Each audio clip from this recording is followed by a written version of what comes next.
పాణ్యం నుంచే మా Nandikotkur SC constituency అయిపోయింది, అది చేయడానికి వీల్లేదు కాబట్టి పాణ్యం నుంచే పోటీ చేస్తాము, తప్పకుండా బరిలో ఉంటాం.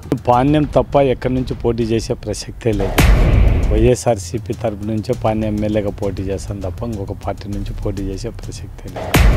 పార్టీ పెట్టినప్పటి నుంచి పార్టీకి సేవ చేస్తున్నాము, ప్రజలకు అందుబాటులో ఉన్నాము, మా చేతనైనంత సహాయ సహకారాలు అందిస్తూ ఉన్నాం, ఇంకా మిగిలిపోయిన పనులు కూడా నెక్స్ట్ చేస్తామని చెప్తా ఉన్నాం. కాబట్టి నమ్మిన వాళ్ళకు కుటుంబం ఎప్పుడు మోసం చేయదు కాబట్టి తప్పకుండా మాకే టికెట్ వస్తుందన్న కూడా మాకు బాగా నమ్మకం ఉంది.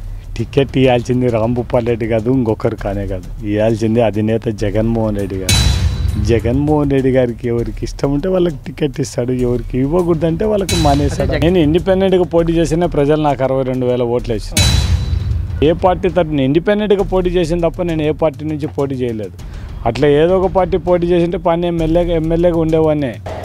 ఈ ఓట్ల కన్ఫ్యూజ్లో రెండో ఓటు అప్పుడు కూడా వైఎస్ఆర్సీపీ పార్టీ అభిమానంతోనే మా రెండో ఓటు ఎస్పీ రెడ్డికి ఓటు వేయమని చెప్పినాం, మనం ఇంకొక పార్టీకి కూడా ఓటు వేయమని చెప్పలేదు.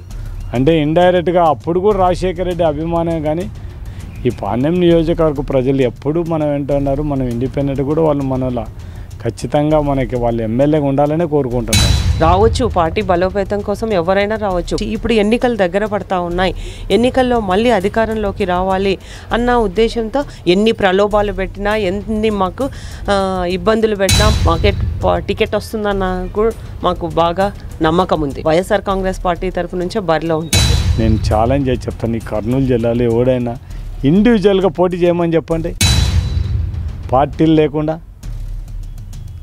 సొంత బలంతో పోటీ చేయమని చెప్పండి.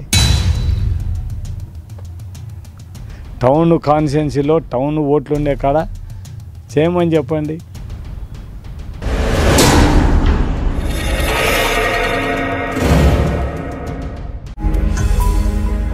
ఈ వీడియో గనుక మీకు నచ్చినట్లయితే లైక్ చేయండి, షేర్ చేయండి. మరిన్ని వీడియోస్ కోసం మా ఛానల్ను సబ్స్క్రైబ్ చేయండి.